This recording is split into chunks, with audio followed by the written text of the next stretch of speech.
sebagai seorang yang sering memperhatikan kebijakan, apalagi sudah membahas potensi reshuffle, apa sebenarnya yang menjadi motivasi atau pertimbangan utama Presiden akhirnya memutuskan reshuffle perdana itu dijatuhkan kepada tiba-tiba ada reshuffle kabinet yang kemudian dirangkaikan dengan pelantikan beberapa pejabat. Iya. Namun yang menjadi perhatian adalah reshuffle Mendiktiristek. Soal koalisi permanen ini menarik sih Bang, karena Abang juga sempat berstatement soal wacana koalisi permanen ini. Bagaimana Presiden Prabowo bahkan sebut pada saat silaturahmi lah istilahnya waktu di Hambalang itu sudah menyampaikan itu, dan ada beberapa respon serta dukungan, dan tak jarang juga ada yang memang mengkritisi soal wacana ini. Kemarin kan saya sudah bilang bahwa ada dua tujuan mengapa koalisi permanen ini ingin diwujudkan oleh Presiden Prabowo. Yang pertama, beliau ini ingin mengamankan. Prediksi saya, koalisi permanen yang digembar-gemborkan sekarang tidak akan permanen.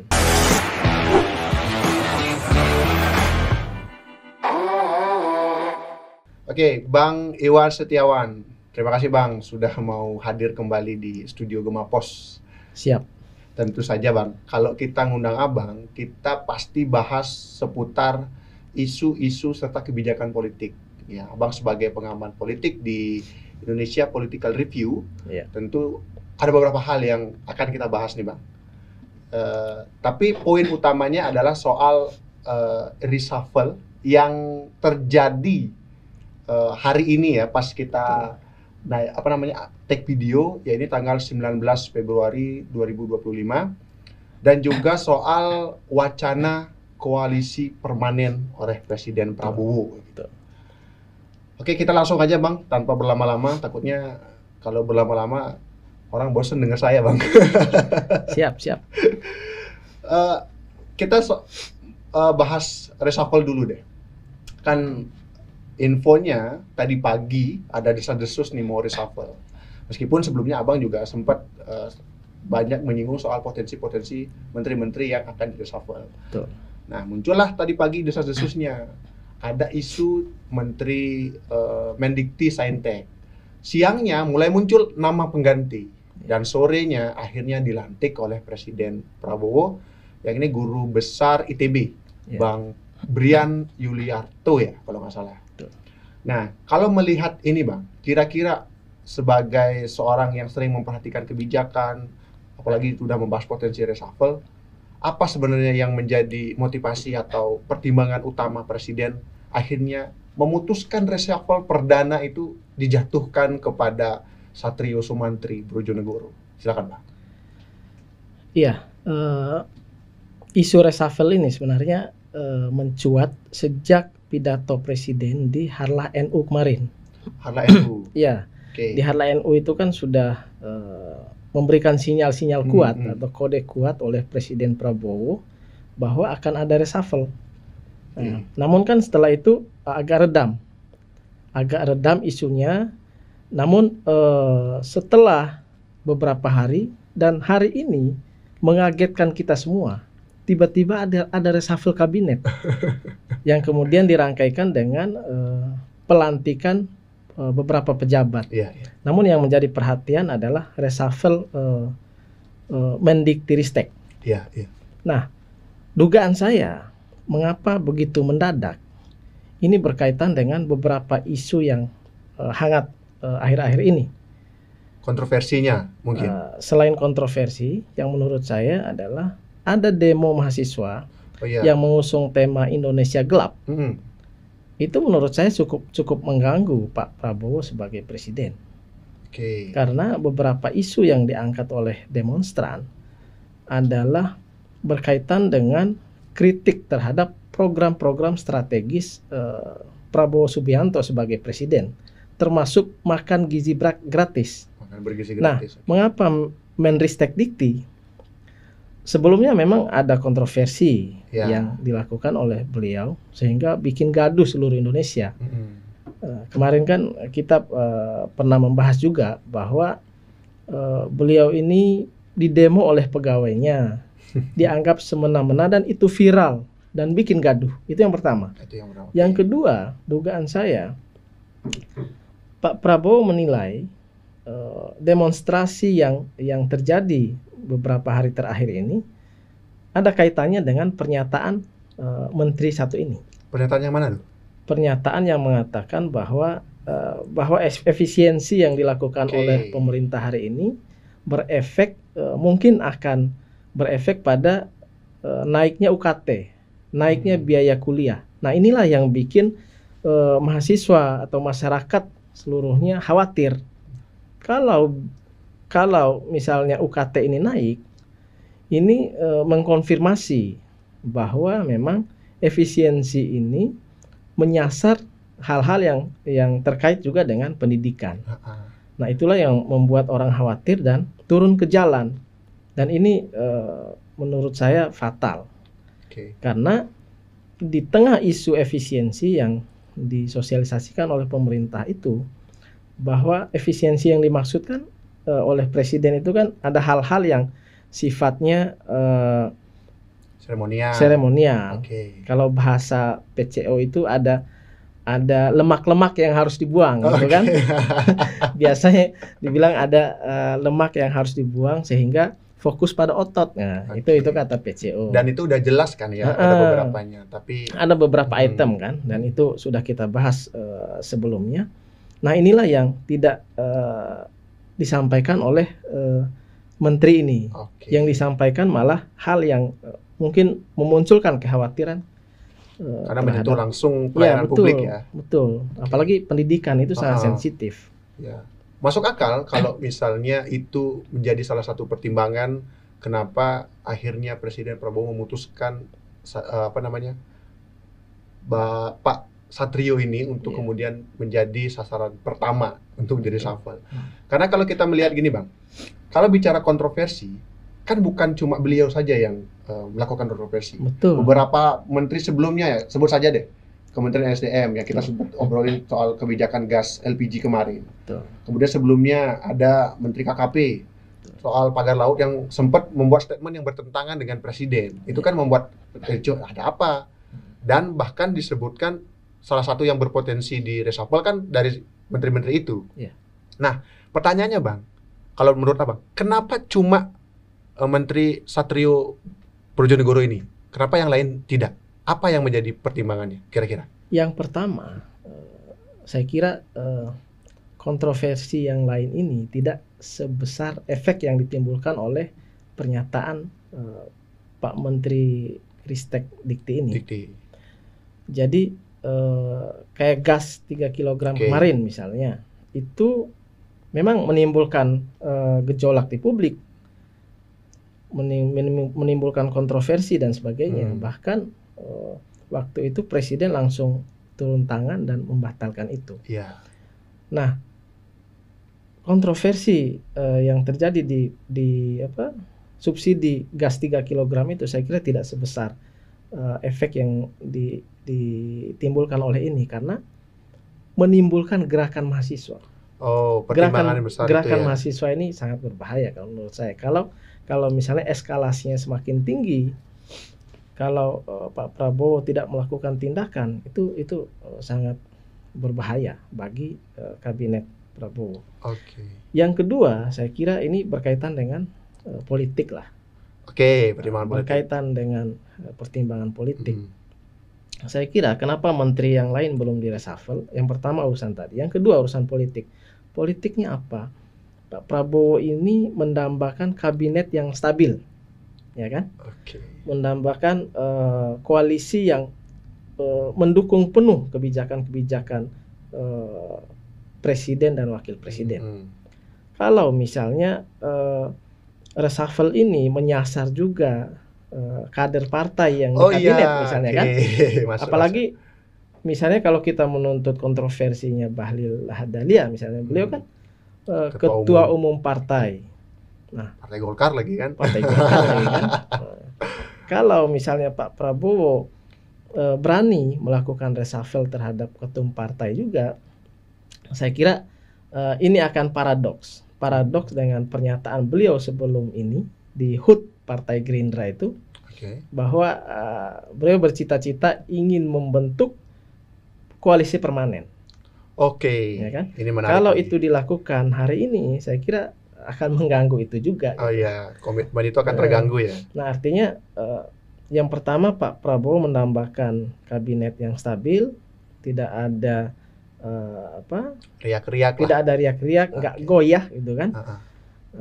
Sehingga saya kira kader-kader partai yang di kabinet itu masih aman lah sekarang.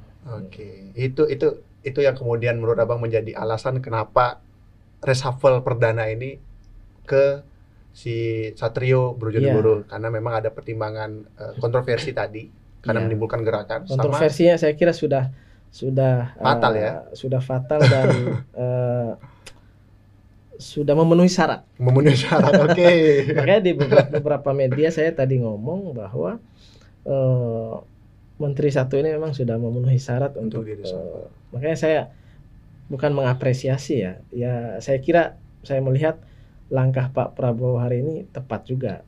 Mungkin saja untuk meredam demonstrasi ini juga. Iya, tetap ada kepentingan di situ ya. Oke, tadi menyinggung soal koalisi permanen ini menarik sih Bang, karena Abang juga sempat berstatement soal wacana koalisi permanen ini. Bagaimana Presiden Prabowo bahkan sebut pada saat silaturahmi lah istilahnya waktu di Hambalang itu sudah menyampaikan itu, dan ada beberapa respon serta dukungan, dan tak jarang juga ada yang memang mengkritisi soal wacana ini.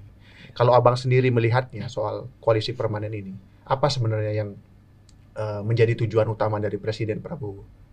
2029 sajakah atau ada tujuan yang lebih besar lagi dari wacana ini dari Presiden Prabowo? Iya, kemarin kan saya sudah bilang bahwa ada dua tujuan mengapa koalisi permanen ini ingin diwujudkan oleh Presiden Prabowo. Yang pertama, beliau ini ingin mengamankan kabinetnya sekarang, kebijakan-kebijakan beliau sebagai presiden agar aman sampai 2029. Aman dalam arti kebijakan sukses, kan? Program-program utama itu sukses, MBG juga sukses, yang lain-lain juga sukses tanpa ada gangguan yang berarti, ya kan? Nah, itu yang pertama. Yang kedua terkait dengan politik 2029. Mengapa koalisi permanen ini disuarakan oleh Presiden Prabowo pada saat HUT Gerindra? Kita melihat bahwa sebelum itu kan ada keputusan internal Partai Gerindra. Ya, yang KLB. Ya, KLB itu kan sebelumnya Rapim. Oke, Rapim. Tiba-tiba karena suara dari kader-kader Gerindra di bawah itu, sehingga Rapim itu berubah menjadi KLB. Keluarlah beberapa putusan itu, termasuk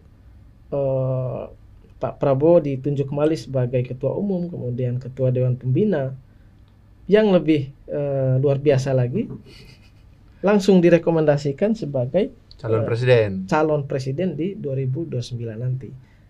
Jadi di internal Partai Gerindra, selain beliau ini sebagai presiden, statusnya capres juga. Dari sekarang ya. 2029. Namun kita bisa membaca secara politik bahwa Gerindra, Pak Prabowo lah sebagai tokoh sentral di Gerindra itu ingin mengunci koalisi ini, menurut saya. Selain untuk kebijakan-kebijakan, Pak Prabowo juga ingin mengunci koalisi ini agar ke depan, bahkan untuk sampai 2029 itu, koalisi ini akan mengusung kembali Pak Prabowo sebagai calon presiden. Nah, urusan cawapres ke depan masih dinamis kalau menurut saya. Namun tujuan utamanya adalah untuk mengunci koalisi ini, mengusung beliau. Nah, namun saya juga bicara kemarin bahwa istilah koalisi permanen itu sebenarnya agak absurd kalau di Indonesia itu, karena sejauh ini sejak 2024 sampai sekarang itu koalisi itu nggak ada yang permanen, berubah-berubah gitu kan. Selain karena ideologi partai, yang lebih penting adalah partai ini kan berbeda-beda jalan perjuangannya, tujuannya, visi misinya. Yang lebih penting lagi adalah kepentingan partai. Nah, namun apa yang menjadi standar misalnya koalisi ini akan tetap mengusung Prabowo ke depan? Standarnya adalah kalau saya bicara kemarin terkait dengan approval ratingnya Prabowo Subianto sebagai presiden. Kalau misalnya approval rating Pak Presiden Prabowo masih 80% sekian sampai 2028 menjelang 2029, saya kira koalisi Kim Plus ini saya kira akan realistis juga gitu. Akan realistis untuk mengusung Pak Prabowo lagi sebagai capres. Sebelum gini Bang, tadi kan Abang bisa soal upaya Presiden Prabowo dalam koalisi ini adalah mengunci kan, mengunci untuk koalisi ini tetap mendukung beliau. Berarti apakah ini kemudian berarti ada kekhawatiran dari Presiden Prabowo hari ini bahwa nantinya takutnya ada calon-calon alternatif lain yang muncul untuk menjadi lawannya, sehingga sekarang dikunci lebih dulu untuk dibuatkan komitmen, sehingga nantinya calon-calon yang dimunculkan oleh partai-partai, apalagi kan partai-partai yang lain kan ada partai-partai besar juga seperti sebut aja Golkar, Demokrat, yang punya sosok-sosok yang kemungkinan bisa maju ke depan. Apakah itu yang jadi kekhawatiran, atau seperti kata beliau yang sempat singgung, ini ada ambisi? Kan ini masih jauh soalnya Bang. Kalau Abang melihatnya gimana? Kalau saya dua-duanya. Oh gitu. Bahasanya bukan khawatir ya, tapi beliau tidak mau membuang energi lagi misalnya menghadapi misalnya tokoh baru yang muncul. Cuma yang menjadi catatan bahwa ini kan masih terlalu dini, masih pagi lah istilahnya, masih pagi, masih seumur jagung, masih 100 hari pemerintahan Prabowo Gibran ini. Jadi politik ke depan saya kira masih dinamis. Istilah koalisi permanen saya kira ke depan berpotensi berubah juga ketika misalnya ada beberapa kepentingan antar partai politik, ini kan tidak sedikit Kim Plus ini. Misalnya kalau ada kepentingan yang tidak misalnya tidak terakomodir, atau ada hal-hal lain misalnya, apalagi presiden misalnya dituntut ke depan harus ada reshuffle dan sebagainya, itu harus berpikir keras untuk menjaga koalisi ini. Namun secara politik, apalagi presidensial threshold itu sudah 0%. Itu berpeluang besar untuk memunculkan tokoh-tokoh baru, gitu kan. Namun secara koalisi Pak Prabowo ini berusaha untuk mengunci itu. Nah, yang menjadi catatan tadi adalah ketika 80% approval rating, mungkin akan realistis partai-partai itu. Tapi kalau di bawah 60%, saya kira partai-partai ini juga akan galau, akan mulai labil gitu kan. Memikirkan kesempatan peluang bisa maju kan. Nah, itu poinnya. Poin selanjutnya adalah saya kira pernyataan Gerindra yang mengusung Pak Prabowo sebagai capres ke depan, kemudian koalisi permanen dan sebagainya, secara otomatis menutup pintu Gibran Rakabuming Raka untuk maju sebagai capres ke depan. Itu kode keras kalau menurut saya, kode keras. Udahlah. Kalau kata Pak Jokowi, ojo kemajon. Itu kode keras. Jangan sampai Gibran juga mulai melakukan gerakan-gerakan dan manuver-manuver gitu kan. Jadi menutup kemungkinan itu. Itu yang namanya upaya politik ya. Tapi sekali lagi saya menekankan bahwa ke depan itu politik masih akan dinamis. Masih akan sangat dinamis. Bahkan peluang untuk Prabowo untuk mengajak kembali Gibran itu masih ada juga.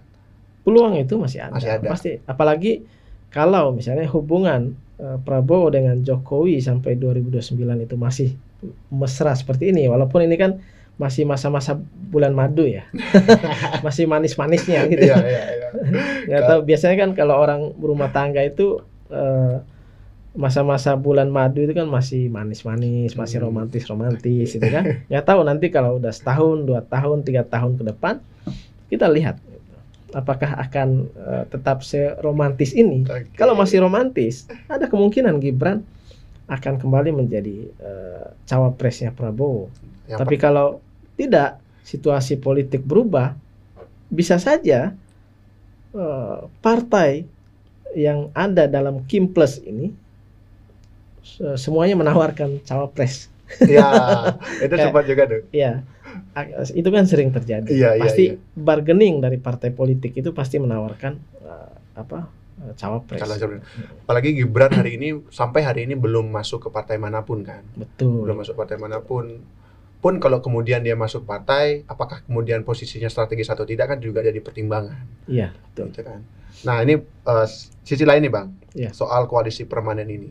Banyak kemudian pengamat, kritikus itu mengkhawatirkan apakah kemudian nanti koalisi permanen ini jika memang benar-benar jalan, minimal dalam periode ini akan kemudian mengganggu istilahnya konteks demokrasi atau checks and balance, karena oposisi atau kemudian pihak-pihak yang akan nanti mengkritik itu sangat kurang, apalagi di parlemen hari ini kan dominasinya sudah di Kimples semua kan. Betul. Sehingga itu dikhawatirkan gitu. Apalagi ada istilah di parlemen sekarang bahkan jadi tukang cap dari pemerintah gitu. Ya, walaupun ada riak-riak dikit, tapi tetap aja dicap di belakang. Tetap perjalanan buat apa aturan-aturan itu jadi lebih cepat lah kira-kira begitu. Nah itu jadi kekhawatiran Bang. Apakah kemudian koalisi ini memang benar-benar nanti membuat checks and balance itu kemudian terganggu, karena oposisi nggak ada, demokrasi juga akan terganggu, atau seperti apa kira-kira? Nah, kalau dalam konteks demokrasi, saya kira masalah koalisi yang gemuk misalnya, atau Prabowo ingin koalisinya besar dan bisa menjaga kestabilan kabinet dan sebagainya, saya kira sah-sah saja. Sah-sah saja dan masih dalam konteks demokrasi juga. Mereka berhak untuk membentuk koalisi bagaimanapun bentuknya. Ya kan? Tentu kita di sisi lain berharap PDIP juga masih di posisi koalisi gitu kan. Kalaupun misalnya PDIP pun ke depan akan bergabung ke pemerintah, saya kira check and balance juga tidak terlalu terganggu kalau menurut saya. Walaupun secara konteks di parlemen misalnya, partai misalnya semua ke situ, namun kita lihat sekarang fungsi check and balance dari civil society itu sangat luar biasa, sangat berpengaruh terhadap kebijakan pemerintah. Contoh misalnya pagar laut kemarin, ya kan, kemudian LPG, kemudian efisiensi anggaran berkaitan dengan demonstrasi yang kemudian akhirnya hari ini mereshuffle menteri. Itu kan efek dari fungsi check and balance yang dilakukan oleh civil society. Civil society yang saya maksud adalah media, masyarakat, mahasiswa. Itu sangat efektif sekarang. Jadi saya kira sah-sah saja ketika misalnya membentuk koalisi segemuk apapun itu masih dalam konteks demokrasi dan mereka berhak untuk itu. Secara politik dan secara demokrasi. Politik, demokrasi dan aturan kan nggak ada yang melarang. Namun saya berharap check and balance dari media, masyarakat, mahasiswa masih tetap hidup. Kita harapannya tetap di sana. Benar sih, memang kita tetap berharap sih Bang. Tapi ketika civil society itu kan berada di luar ya. Luar orang-orang yang memang terlibat secara langsung, entah membuat kebijakan, aturan dan sebagainya. Tentu saja kekhawatiran ini juga berpaku pada dibutuhkannya memang check and balancing dari dalam.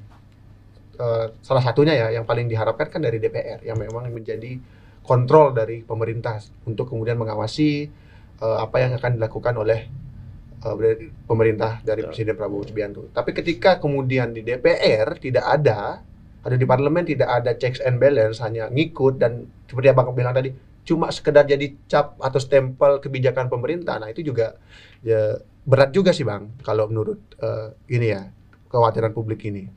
Apakah sebesar itu kemudian akhirnya pengaruh civil society, sedangkan kita tidak ada di dalam?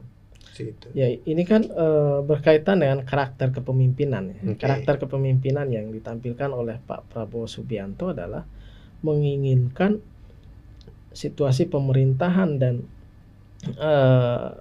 legislatif yang istilahnya gotong royong untuk mensukseskan program-program dan kinerja pemerintah, ya kan?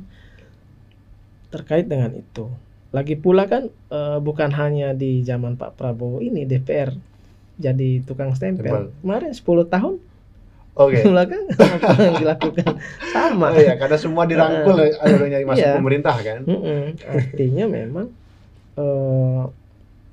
ke depan saya kira ini prediksi politik ke depan itu ya, saya kira kita akan banyak berharap pada peran civil society untuk check and balance, sehingga kebijakan-kebijakan pemerintah saya kira memang kondisi sekarang ya, ini kan cuma berapa persen oposisi di parlemen, jadi tidak menjadi kekhawatiran yang lebih bagi pemerintah karena Kim Plus kan lebih dominan di parlemen, sehingga kita sangat berharap ke civil society.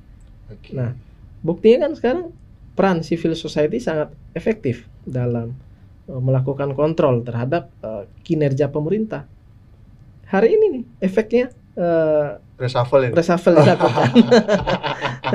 Itu saya kira bukan karena anggota DPR itu karena civil society. Apa namanya? Ini lagi Bang, ini lebih ekstrim lagi sih sebenarnya kekhawatirannya ya. Dari publik itu ketika koalisi permanen ini memang berlangsung, memang benar-benar sepakat lah dengan koalisi permanen ini, apalagi seperti kita tadi ya berharapnya ke civil society. Jadi secara tidak langsung ini berarti di parlemen udah kurang anu lah kira-kira kan. Nah, ada kekhawatiran koalisi permanen ini kemudian akhirnya memunculkan praktik otoritarianisme seperti di Orde Baru. Kalau Abang melihatnya gimana? Apakah kemungkinan itu ada atau seperti apa?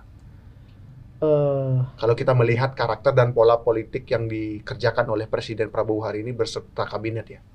Saya kira semangat semua partai politik pasca reformasi adalah menciptakan demokrasi yang antitesa daripada Orde Baru. Jadi saya kira ketika ada tanda-tanda atau kode-kode akan muncul otoritarianisme, saya kira partai politik juga akan melihat secara rasional, saya kira. Walaupun saat ini kita melihat kepentingan partai politik ini masih pada makanya saya katakan dari awal bahwa ini masih masa bulan madu, masih manis lah ya. Masih manis. Baik itu antara Pak Prabowo sama Pak Jokowi maupun di internal koalisi Kim Plus. Kita lihat setahun 2 tahun ke depan. Prediksi saya koalisi permanen yang digembar-gemborkan sekarang tidak akan permanen untuk sampai 2029. Ya kan? Karena kita melihat sejarah dari 2014 aja lah, nggak usah terlalu jauh, dari 2014 sampai 2025 ini yang terdekat apa? Yang terdekat itu koalisi Amin. Koalisi Amin itu kan sudah gembar-gembor, sudah berjanji akan koalisi permanen juga mereka kan.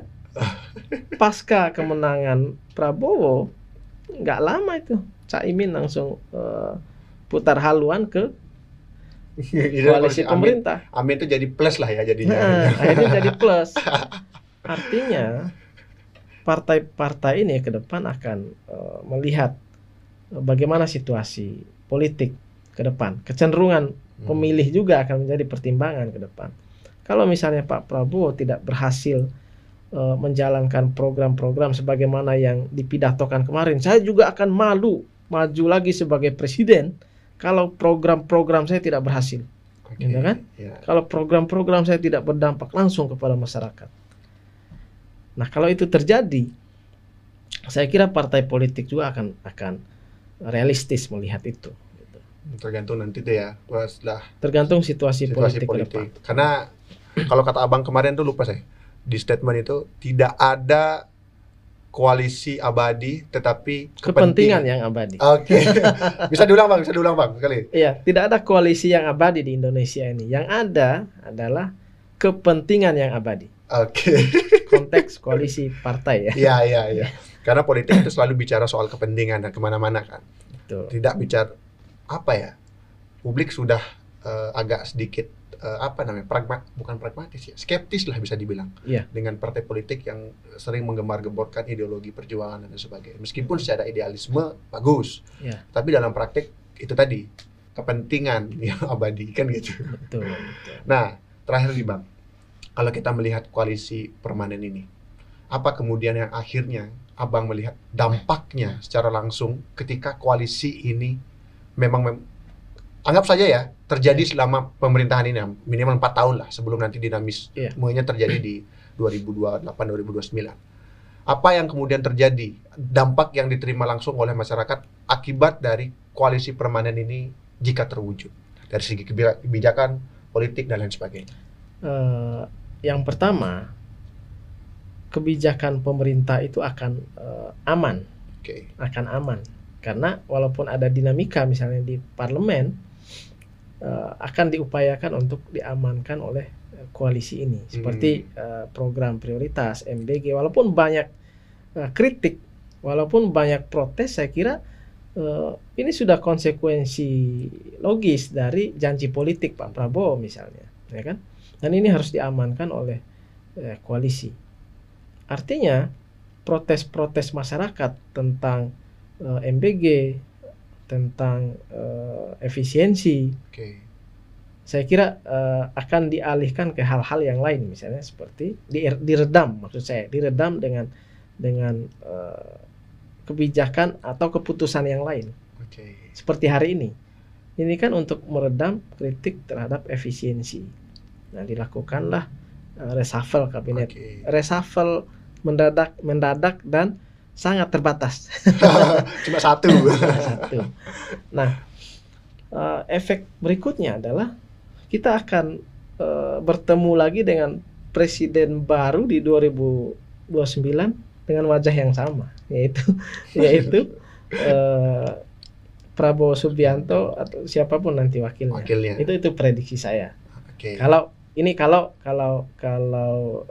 koalisi permanen terwujud sampai 2029 ya, saya kira akan seperti itu. Dan dari sisi kebijakan, kalau menurut abang gimana? Apakah kemudian nanti kan semangatnya kalau kata dalam tanda kutip itu kan bisa dibilang checks and balance-nya jadi gotong royong lah. Ya. Nah, jadi apakah kemudian program-program yang bersentuhan langsung dengan masyarakat itu akan terjamin memang benar-benar bermanfaat untuk masyarakat, atau malah karena memang kurangnya checks and balance ya, kalau sesuai dengan kekhawatiran, justru kebijakan-kebijakan ini mungkin tidak bermanfaat dengan baik bagi masyarakat. Kalau menurut abang gimana? Ya, sekali lagi ya, jadi efek program pemerintah misalnya yang kurang check and balance memang akan menghasilkan kebijakan yang tidak dirasakan langsung oleh masyarakat, walaupun tujuan utamanya adalah itu. Tapi kan di setiap kebijakan pasti ada kepentingan dan tendensi untuk mencapai itu. Misalnya ada beberapa hipotesis. Ada beberapa hipotesis misalnya MBG. MBG ini kan program utama yang kemudian harus dirawat sampai 2029. Ya kan? Yang ini kan menyentuh langsung masyarakat, tapi ada tendensi lain, yaitu untuk kepentingan 2029. Ya tetap kan? Ya, politik tetap ya. Tetap ada unsur politiknya juga. Namun jika lembaga-lembaga pemerintah, lembaga-lembaga misalnya kayak DPR, kemudian lembaga pengawas lainnya tidak berfungsi maksimal, saya kira kayak misalnya yang sekarang saja kita lihat ada Danantara itu. Danantara ini kan akan mengelola anggaran yang sangat luar biasa besar. Kalau ini tidak diawasi dengan baik oleh pihak-pihak terkait kayak DPR, kemudian lembaga penegak hukum, apalagi ada isu bahwa lembaga penegak hukum itu akan susah masuk untuk mengawasi itu atau untuk audit dan sebagainya. Harus minta izin ke DPR lagi. Ya kalau DPR yang itu ada isu itu. Jadi hal-hal seperti ini saya kira tentu kita sekali lagi akan berharap pada civil society. Jadi civil society yang saya maksud itu media, kemudian para ahli, para ekonom, LSM, para pengamat, para tokoh masyarakat. Jadi kita sangat berharap dari kontrol dan pengawasan yang dilakukan oleh civil society. Karena kalau kita lihat formasi posisi dan oposisi di pemerintahan, kita agak pesimis, kan? Agak pesimis untuk melakukan itu. Satu lagi, Bang. Ya. Sebagai penutup nih, Bang. Harapan Abang nih, ketimbang misalnya koalisi permanen, apa yang harusnya dilakukan oleh pemerintahan hari ini? Kalau memang ada kepentingan di tahun 2029, apa sebenarnya poin utama yang perlu dilakukan oleh Presiden Prabowo untuk kalau memang ingin maju ketimbang koalisi permanen ini? Saya kira tidak masalah Pak Presiden mengeluarkan wacana koalisi permanen, selagi dalam bingkai untuk kepentingan dan kesejahteraan rakyat, dalam arti mengamankan kebijakan-kebijakan atau memuluskan kebijakan-kebijakan yang benar-benar menyentuh kepentingan masyarakat. Itu yang kita harapkan bersama. Namun jangan sampai koalisi permanen ini muatan politiknya lebih besar. Dalam arti kita baru 100 hari sudah memikirkan 2 periode. Itu kan sangat mengganggu kalau menurut saya. Jadi koalisi permanen itu dalam arti dalam bingkai untuk mensukseskan program-program pro rakyat.